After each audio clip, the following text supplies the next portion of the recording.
Desde que o mundo é mundo, as pessoas tentam decifrar sinais invisíveis que parecem sussurrar segredos sobre o que está por vir. Cada civilização, cada aldeia e até cada família desenvolveu pequenas manias, rituais e crenças que, aos olhos de hoje, podem parecer curiosas, mas que, para quem vivia naquele tempo, eram tão reais quanto o nascer do sol. Neste vídeo vamos caminhar juntos por esse universo fascinante das superstições que guiavam o cotidiano. Gestos simples para atrair sorte, palavras murmuradas para afastar perigos, rituais que prometiam proteger o lar. Crenças que moldavam o trabalho, o amor, o destino e até a maneira como se encarava o medo. É um mergulho em um mundo onde nada era por acaso, onde cada detalhe poderia mudar o rumo de um dia inteiro. Então, antes de começarmos essa viagem, já deixa o like, se inscreve no canal e se prepara menos porque a nossa história está apenas começando. Ao despertar, antes mesmo de abrir completamente os olhos, muitas pessoas já buscavam algum tipo de sinal que determinaria o tom do dia. O simples fato de ouvir um pássaro cantando no telhado podia ser interpretado como bom presságio, um aviso de que o caminho estaria livre de obstáculos. Se, no entanto, o primeiro som viesse de um animal considerado agourento, alguns preferiam adiar compromissos, convencidos de que o azar rondava mais perto do que o habitual. Era como se o mundo, ainda silencioso na primeira luz da manhã, carregasse mensagens espalhadas em cada canto, esperando apenas que alguém soubesse interpretá-las. Os primeiros gestos do cotidiano, tão automáticos hoje, já eram carregados de significado. Colocar o pé direito no chão antes do esquerdo ao levantar não era apenas uma escolha aleatória, mas uma maneira de garantir que nenhum espírito mal-humorado acompanharia a pessoa pelo restante do dia. Muitos acreditavam que, ao acordar, o corpo ainda estava entre mundos, vulnerável, e que qualquer movimento feito de maneira descuidada poderia atrair energias indesejadas. Até mesmo o modo de tocar a água pela primeira vez, menos seja lavando o rosto ou enchendo um jarro, era pensado com cuidado, como se o elemento pudesse carregar consigo bênçãos ou advertências. A observação do clima também ocupava um lugar especial nessas crenças. Nuvens baixas, vento inesperado, mudança brusca de temperatura a menos, tudo isso podia ser interpretado como se o céu estivesse dando conselhos. Há relatos de pessoas que evitavam viagens ao perceber que o vento soprava na direção errada, acreditando que os espíritos guardiões usavam o ar para se comunicar. Em outras regiões, a umidade repentina no ar era vista como um sinal de prosperidade, como se a terra estivesse lembrando que, apesar das dificuldades, continuava fértil e generosa. Mesmo pequenos ruídos, como o estalar da madeira ao ser aquecida, podiam ser vistos como presságios, indicando desde boas oportunidades até possíveis desentendimentos. Animais comuns presentes no dia a dia eram interpretados como mensageiros silenciosos. O voo repentino de um pássaro podia ser interpretado como alerta para evitar uma estrada. A aparição de um inseto próximo à porta talvez sugerisse visitas inesperadas. E o simples movimento de um gato, cruzando ou não o caminho, tinha força para alterar decisões. Não por capricho, mas por acreditar que eles percebiam que os seres humanos não eram capazes de ver. O comportamento dos animais domésticos também era observado com atenção. Um cão inquieto parecia anunciar problemas, enquanto um animal relaxado transmitia segurança, como se tivesse conversado com o invisível e recebido garantias. Objetos do cotidiano, mesmo aqueles sem valor material, carregavam significado. Uma vasilha que caía da mesa sem explicação podia ser interpretada como aviso de que algo precisava ser corrigido antes que um problema maior surgisse. Uma chama oscilante da lamparina podia indicar a presença de algo intangível, talvez benevolente, talvez não. Havia quem acreditasse que até o modo como uma corda se enrolava espontaneamente podia revelar se um empreendimento seria bem-sucedido. Nada era meramente acidental. Tudo parecia parte de um diálogo permanente entre o visível e o invisível. Essas crenças moldavam os primeiros passos do dia, influenciando não apenas decisões práticas, mas também o estado emocional. Muitos começavam a manhã com um misto de expectativa e receio, como se a vida fosse uma grande tapeçaria na qual cada detalhe importava. Uma pequena coincidência podia encher alguém de esperança, como se o universo tivesse preparado um presente discreto. Por outro lado, um sinal considerado negativo podia provocar hesitação, levando pessoas a refazer planos, buscar aconselhamento ou até realizar gestos simbólicos para limpar o caminho. Esse clima emocional não era marcado apenas por medo. Havia também conforto na ideia de que o mundo falava, de que não se estava totalmente sozinho diante da incerteza. Crer em presságios oferecia uma impressão de controle, ainda que ilusório, e uma conexão constante com algo maior. A vida parecia ter camadas escondidas, e decifrá-las era quase uma maneira de participar ativamente da própria sorte, em uma época sem explicações científicas para muitos fenômenos. Interpretar sinais era tanto uma estratégia de sobrevivência, quanto uma forma de poesia diária. Assim, enquanto o sol subia lentamente no horizonte e o dia tomava forma, as pessoas seguiam observando, ouvindo e ajustando seus passos de acordo com aquilo que acreditavam ser mensagens enviadas pelo mundo. Cada gesto carregava intenção. Cada sinal, por menor que fosse, podia influenciar escolhas, e desse modo, as superstições se entrelaçavam ao cotidiano não como curiosidades isoladas, mas como parte essencial de um modo de viver, em que o ordinário parecia sempre prestes a revelar algo extraordinário. A sensação de que o mundo estava repleto de forças invisíveis fazia com que muitas pessoas buscassem maneiras de se proteger, antes mesmo de enfrentar o dia. Não se tratava apenas de medo, mas de uma compreensão profunda de que a vida era permeada por energias imprevisíveis. E para lidar com elas surgiram amuletos, palavras discretas e gestos simbólicos, todos destinados a criar uma espécie de escudo invisível em torno do corpo e da alma. Esses objetos e rituais não eram apenas acessórios, eram companheiros silenciosos que ofereciam coragem em meio à vulnerabilidade humana. Entre os amuletos mais comuns estavam pedras, pequenos pedaços de metal, figuras entalhadas e fragmentos de plantas secas. Alguns acreditavam que determinados minerais carregavam a capacidade de absorver o negativo, como se fossem filtros espirituais. Outros confiavam em símbolos gravados em madeira, representando divindades protetoras ou figuras míticas conhecidas por espantar forças hostis.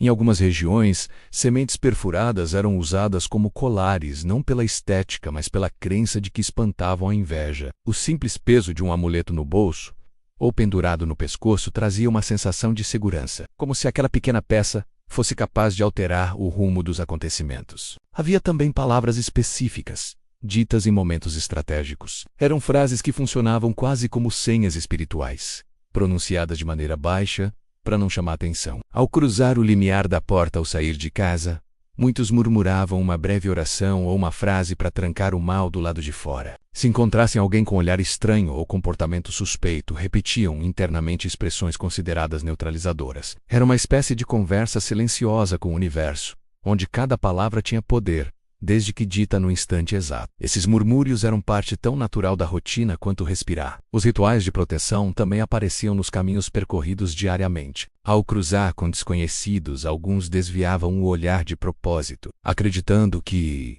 olhos demais podiam atrair intenções indesejadas. Outros tocavam discretamente um objeto específico, como um anel ou uma pulseira simbólica, ativando mentalmente sua proteção. Existiam ainda gestos quase imperceptíveis, realizados com as mãos, movimentos rápidos que pareciam ajustes de roupa, mas que na verdade eram sinais para afastar qualquer energia ruim que pudesse ter se aproximado. Esses pequenos rituais eram tão integrados ao cotidiano que muitas vezes passavam despercebidos até pelos próprios praticantes. O medo da inveja era uma presença constante. A ideia de que alguém poderia desejar o que não tinha e, involuntariamente ou não, atrair má sorte sobre o outro atravessava todas as classes sociais. Uma simples demonstração de prosperidade, um comentário sobre algo positivo, até mesmo a aparência saudável de uma criança podiam despertar receio. Por isso, muitas pessoas disfarçavam suas conquistas, preferindo a discrição à exibição. Algumas colocavam marcas discretas em objetos valiosos. Outras colocavam fitas ou pequenos adornos em bebês, acreditando que esses detalhes confundiam o olhar invejoso e desviavam o mal olhado. Era um jogo silencioso entre celebrar a vida e escândala para protegê-la.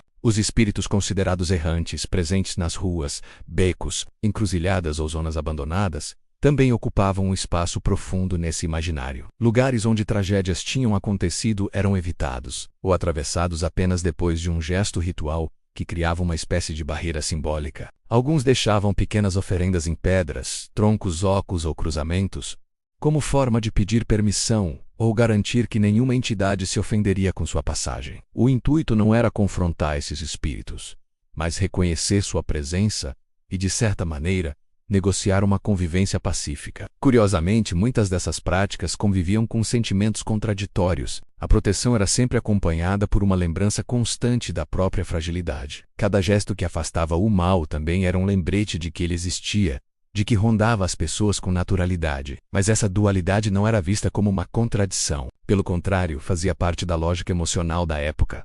Proteger-se era, ao mesmo tempo, admitir a vulnerabilidade e reafirmar a vontade de atravessar o dia com segurança e esperança. Esses sistemas de crenças criavam um tecido invisível que conectava indivíduos e comunidades. Embora cada pessoa tivesse suas práticas favoritas, havia um entendimento coletivo de que todos buscavam o mesmo: manter as forças negativas afastadas. Quando alguém encontrava um amuleto caído no chão, por exemplo, não o ignorava. Muitos acreditavam que ele estava ali por uma razão e poderia ajudar quem o encontrasse, desde que respeitado. As próprias trocas de amuletos entre familiares e amigos eram vistos como atos de cuidado profundo, quase como oferecer proteção em forma de objeto. Assim, ao longo do dia, mesmo quando não se mencionava explicitamente o medo das forças invisíveis, ele guiava comportamentos, moldava gestos e influenciava até as relações sociais. As superstições de proteção eram uma forma de navegar por um mundo que parecia sempre em negociação com o desconhecido. E, ao observar esses rituais, percebemos como o ser humano sempre buscou equilibrar a fragilidade com a força, criando estratégias emocionais e simbólicas para enfrentar o que não podia ser visto. Dessa tensão entre ameaça e amparo,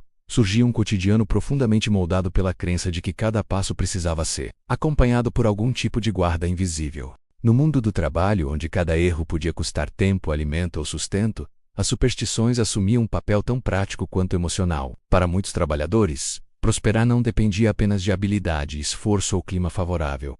Era preciso ler os sinais, ouvir o que o ambiente tentava comunicar e evitar tudo aquilo que pudesse atrair azar. O dia de trabalho começava muito antes de se pegar uma ferramenta. Começava no olhar atento aos detalhes que poderiam indicar se aquela jornada seria abençoada ou problemática. Em sociedades agrícolas, artesanais ou comerciais, nada era totalmente separado do invisível. Entre agricultores, por exemplo, havia uma enorme sensibilidade às coincidências da natureza. O comportamento dos pássaros ao amanhecer podia determinar se valia a pena iniciar o plantio naquele dia. Se aves específicas pousassem perto das sementes, era interpretado como promessa de fartura. Já se certos insetos aparecessem em grande quantidade ao redor do campo, o recado era outro.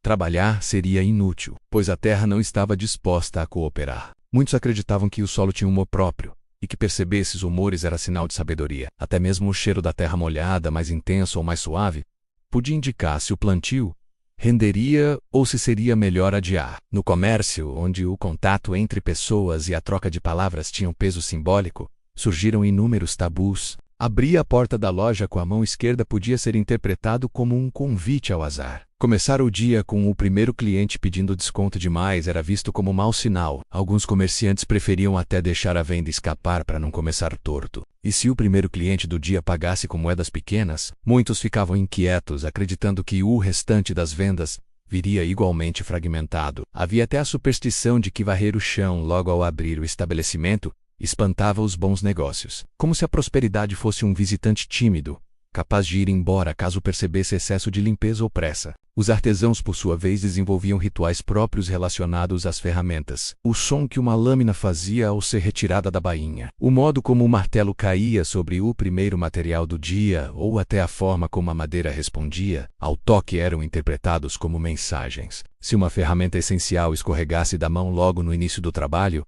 muitos paravam, respiravam fundo e repetiam gestos simbólicos para recomeçar o dia. Não era apenas superstição. Era também uma forma de entrar no ritmo mental adequado, como se aquele pequeno ritual realinhasse a energia do ambiente. Havia ainda o medo de certos objetos considerados carregados. Um pote rachado, uma corda que se desgastava de maneira estranha, ou um pedaço de metal que parecia frio demais ao toque, eram vistos como sinais de que algo não ia bem. Alguns artesãos acreditavam que instrumentos quebrados tinham memória e que utilizá-los sem cuidado poderia atrair azar para a obra. Outros guardavam pedaços de ferramentas antigas como se fossem talismãs, acreditando que continham a força acumulada de anos de trabalho. Entre caixeiros, mercadores ambulantes e viajantes, os sinais do caminho eram levados muito a sério. Se um animal cruzasse a estrada pela diagonal, certos viajantes entendiam como aviso para voltar. Se uma pedra incomum aparecesse perto da carroça, era interpretada como proteção, menos alguns até aguardavam. Um vento súbito vindo da direção oposta à viagem podia ser lido como advertência, levando muitos a adiar a partida. As viagens eram cheias de mistério e perigo, então cada detalhe parecia conter a intenção oculta do mundo. As colheitas, núcleo da sobrevivência de muitas comunidades, eram especialmente cercadas por superstição. Lançar a primeira semente com a mão errada podia comprometer a plantação. Trabalhar em certos dias considerados fracos espiritualmente era visto como convite a pragas. Alguns agricultores deixavam pequenas oferendas nas bordas da lavoura para agradar a terra. Outros evitavam cantar enquanto plantavam, acreditando que o som espantava a fertilidade. E quando a colheita finalmente acontecia, existiam rituais para garantir que o próximo ciclo fosse igualmente próspero, desde gestos feitos com o primeiro feixe até o modo de armazenar o grão. No ambiente urbano, vendedores e artesãos compartilhavam símbolos comuns. Uma moeda específica guardada no bolso esquerdo era vista como garantia de lucro. Um pano usado para limpar bancadas não podia ser lavado em certos dias, pois se acreditava que isso espalhava a prosperidade pela água. Até o cheiro do ambiente tinha significado.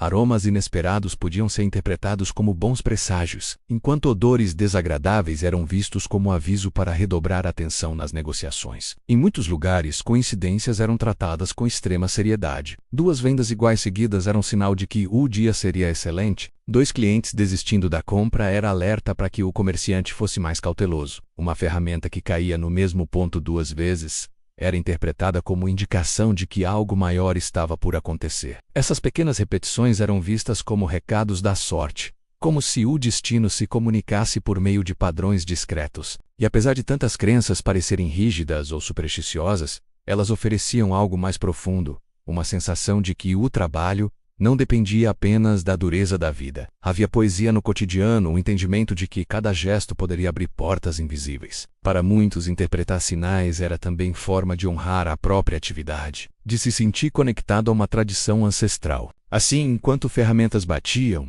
sementes eram lançadas e moedas trocavam de mãos. O mundo parecia sussurrar mensagens constantes, e aqueles que sabiam ouvir acreditavam estar sempre um passo mais próximos da prosperidade. A vida familiar cercada por afato, inseguranças e expectativas sempre foi um terreno fértil para superstições. Dentro das casas, onde os sentimentos eram mais intensos e a rotina mais íntima, cada gesto parecia carregar um peso simbólico. As pessoas acreditavam que o destino começava a ser moldado muito antes de qualquer grande acontecimento, às vezes, nas menores ações, no silêncio de uma noite ou no brilho de um objeto guardado com cuidado. A família era vista como um espaço onde o invisível se aproximava com mais facilidade. E por isso era preciso trotelar com atenção, quase como se fosse um território sagrado. A busca por fertilidade, por exemplo, inspirava rituais discretos e cheios de esperança. Casais que desejavam filhos colocavam pequenos símbolos no quarto, acreditando que eles atraíam boas energias para a chegada de uma nova vida. Em algumas regiões amarrava-se um fio em torno de objetos específicos, como se o nó criasse uma ponte invisível entre o desejo e sua realização. Certas plantas eram cultivadas perto da casa,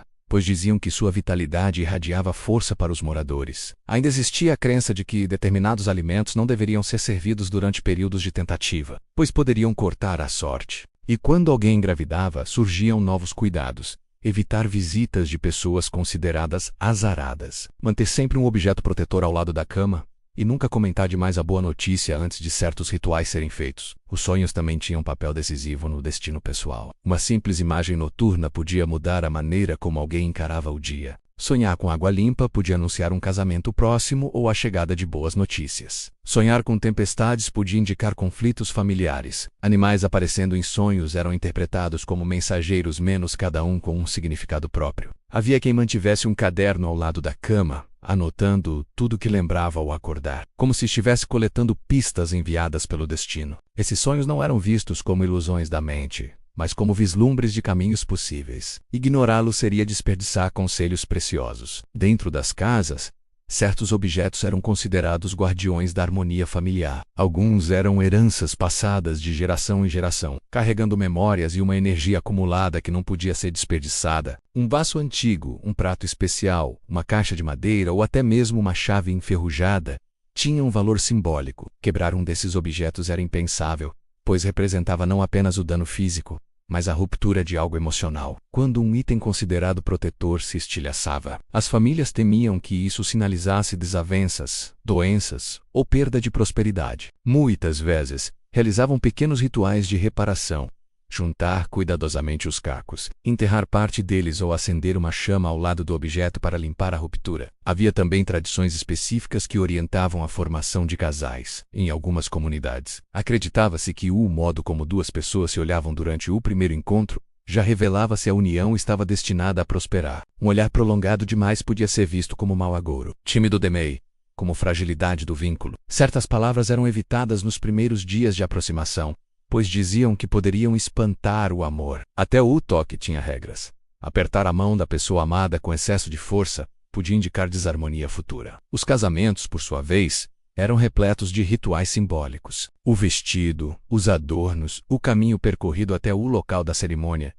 Menos tudo precisava ser pensado com cuidado. Alguns objetos não podiam ser usados por noivas antes da hora certa, para não atrair má sorte. Certos tecidos eram evitados porque se acreditava que absorviam energias negativas, e ao final da cerimônia, pequenos gestos garantiam proteção ao novo lar. Atravessar a porta com o pé direito, tocar em um determinado símbolo ou colocar um item específico no quarto do casal para garantir união duradoura entre pais e filhos. Também surgiam crenças curiosas. Para garantir que uma criança crescesse forte, escondia-se um objeto protetor dentro de sua roupa ao sair de casa. Para evitar que a inveja alheia atingisse os mais novos, colocava-se um detalhe colorido no berço, acreditando que desviaria olhares mal-intencionados. Certas palavras nunca deveriam ser ditas perto de bebês, pois se temia que elas marcassem o espírito em formação. Até o modo de cortar o cabelo pela primeira vez tinha regras, já que se acreditava que isso influenciava a personalidade. A casa, como espaço de convivência familiar, era vista como viva e sensível. Abrir janelas cedo demais poderia permitir a entrada de energias indesejadas. Fechar portas rápido demais poderia prender má sorte dentro dos cômodos. O modo de organizar os objetos influenciava a harmonia.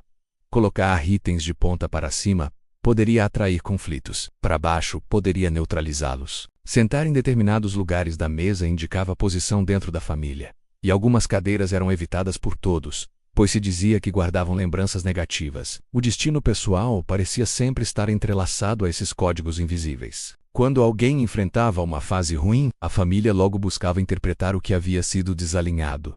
Um gesto feito sem atenção, um objeto quebrado, um sonho ignorado. E quando a sorte mudava para melhor, as pessoas acreditavam isso a um ritual bem executado, ou a um símbolo que cumprira seu papel silenciosamente. Com o passar das gerações, essas superstições não desapareciam. Transformavam-se, adaptavam-se e eram transmitidas quase como segredos preciosos. Para muitos não era apenas questão de crença, mas de identidade. Cada gesto, sonho e objeto formava parte de uma tradição afetiva que ligava avós, pais e filhos através do tempo. A vida inteira, envolta em amor e fragilidade, tornava-se um cenário onde o invisível estava sempre presente, guiando escolhas, protegendo relações e moldando a história pessoal de cada um, mesmo quando ninguém percebia. O medo do desconhecido sempre fez parte da vida humana, mesmo antes de existirem explicações claras para doenças, desastres ou acidentes. Já havia a sensação constante de que algo invisível rondava o mundo, menos algo que podia ser evitado, desde que se soubesse interpretar os sinais certos. Assim nasceram as superstições ligadas ao perigo e à morte,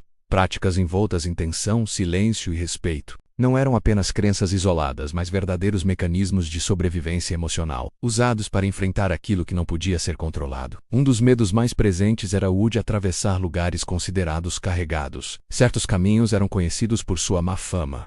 Antigas encruzilhadas, trilhas onde alguém havia morrido, pontes que pareciam pesadas, ruínas abandonadas, ou até árvores tão antigas que se acreditava que abrigavam forças que não gostavam de visitantes. Ao se aproximar desses locais, muitas pessoas faziam gestos discretos para afastar o mal. Tocavam um objeto protetor escondido na roupa, desenhavam um símbolo rápido com a mão ou prendiam a respiração por alguns segundos, menos acreditando que o ar desses pontos poderia contaminar o espírito. Alguns evitavam passar sozinhos por esses lugares, preferindo esperar por companhia, mesmo que isso atrasasse a viagem. Outros caminhavam rezando, repetindo palavras como se criassem um túnel invisível de proteção. E havia ainda aqueles que deixavam pequenas oferendas no chão, um pedaço de pão, um pouco de água, uma pedra escolhida com cuidado, não por devoção a uma entidade específica, mas como gesto de respeito, um pedido silencioso para que nada interferisse em seu caminho. Sinais considerados advertências eram levados muito a sério. O canto repentino de um animal durante a noite podia significar que algo perigoso se aproximava. O bater forte da porta quando não havia vento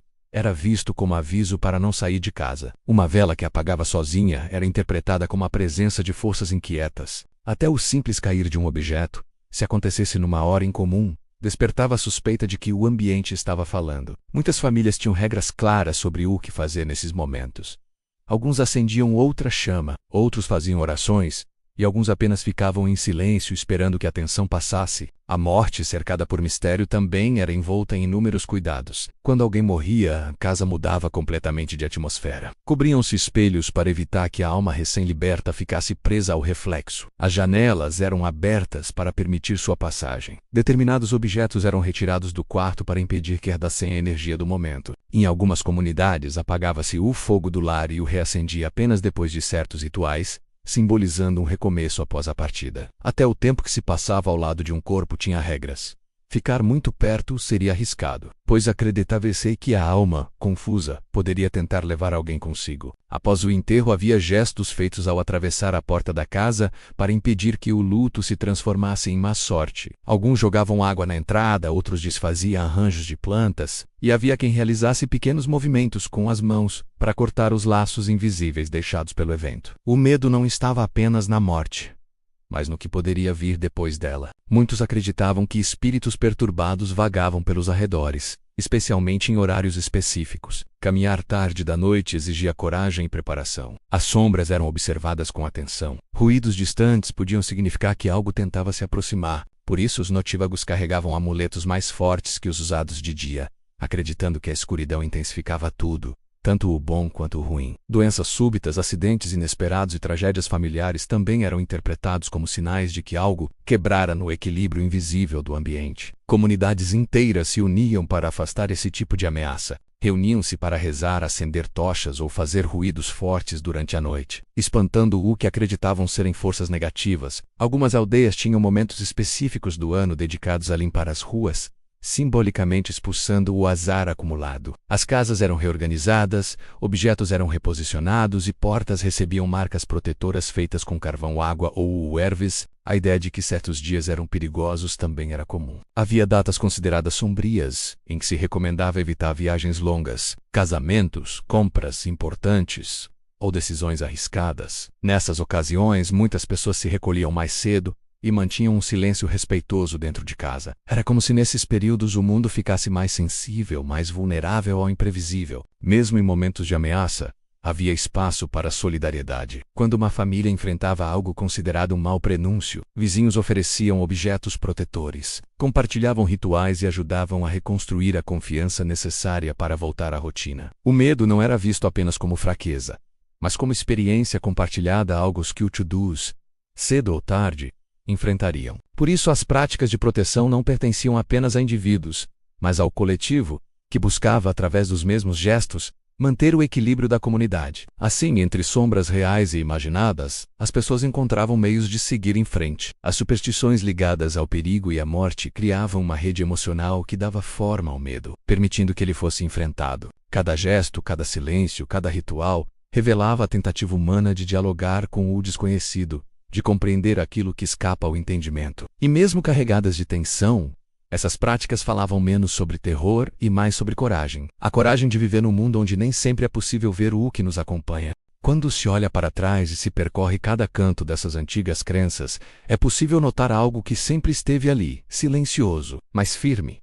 As superstições não eram apenas um conjunto de gestos curiosos ou medos exagerados. Elas formavam um tecido invisível que costurava a vida cotidiana, alinhavando aquilo que as pessoas conseguiam controlar com aquilo que escapava completamente de suas mãos. Em cada gesto para atrair sorte, em cada palavra sussurrada para afastar o mal, havia menos magia do que desejo, o desejo profundo de sentir que o mundo podia ser compreendido, que mesmo o caos tinha algum tipo de lógica oculta, esperando para ser decifrada por quem soubesse observar. À medida que cruzamos essas histórias, percebemos que elas se entrelaçam como rios que seguem direções diferentes, mas acabam desaguando no mesmo março. O temor de perder uma colheita, o cuidado ao lidar com a inveja, o anseio por prosperidade, a busca por proteção, o sonho interpretado como aviso, a pressa em evitar sinais sombrios ao entardecer, tudo isso revela a mesma pulsa humana de tentar negociar com o desconhecido. As superstições eram, do certo modo, pequenas pontes erguidas sobre abismos emocionais. Elas davam forma ao que não tinha forma,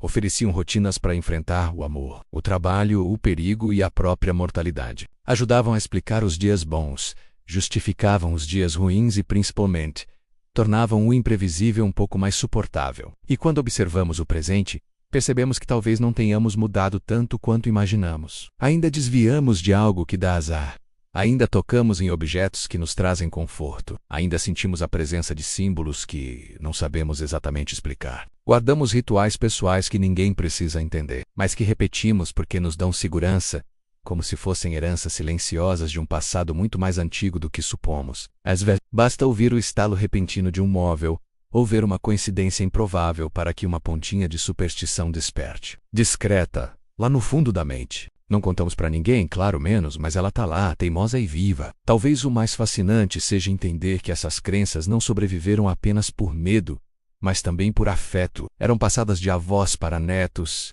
de mães para filhas, de vizinhos para viajantes que chegavam cansados e desejosos de um pouco de sabedoria local. Eram histórias sussurradas ao redor do fogo, sinais compartilhados durante o trabalho, pequenas advertências ditas com carinho, risos e, às vezes, com a seriedade típica de quem conhece bem a fronteira entre o visível e o invisível. Cada superstição carregava, além do simbolismo, a marca da convivência e da tentativa humana de cuidar uns dos outros, por meio de instruções que prometiam evitar sofrimentos. Mesmo quando pareciam exageradas, traziam dentro de si a vontade de proteger. E assim, quando esse percurso chega ao fim, percebemos que as superstições revelam algo essencial sobre nós. Somos criaturas que procuram sentido. Procuramos no céu, nos ventos, nos objetos que seguramos, nos olhos que nos observam e nas histórias que herdamos. Tentamos ouvir o mundo, mesmo quando ele fala em códigos, e no fundo seguimos acreditando que há mais camadas na realidade do que conseguimos ver. Essa mistura de medo, esperança e curiosidade continua nos guiando, ainda que de maneiras mais sutis, mais modernas, mais disfarçadas, mas ela permanece porque o mistério sempre fez parte da nossa identidade. Encerrar essa jornada não significa fechar uma porta. Significa apenas reconhecer que esse território simbólico ainda pulsa em nós, moldado pelo tempo, transformado, reinterpretado, mas definitivamente vivo. Cada superstição antiga que revisitamos ecoa nas pequenas manias de hoje, nos rituais particulares que repetimos antes de um desafio, nas coincidências que nos fazem sorrir ou desconfiar. É como se estivéssemos conectados a uma longa corrente humana, que, desde o início dos tempos, tenta conversar com as forças invisíveis que rondam os dias. E assim seguimos, caminhando entre o real e o imaginado, entre o que podemos explicar e o que preferimos apenas sentir. Talvez seja justamente nesse intervalo que mora o encanto da vida, menos no espaço onde a razão encontra o mistério e ambos coexistem lado a lado. Lembrando que apesar de toda a nossa evolução, ainda carregamos o mesmo impulso ancestral de buscar respostas nos sinais que o mundo espalha ao nosso redor.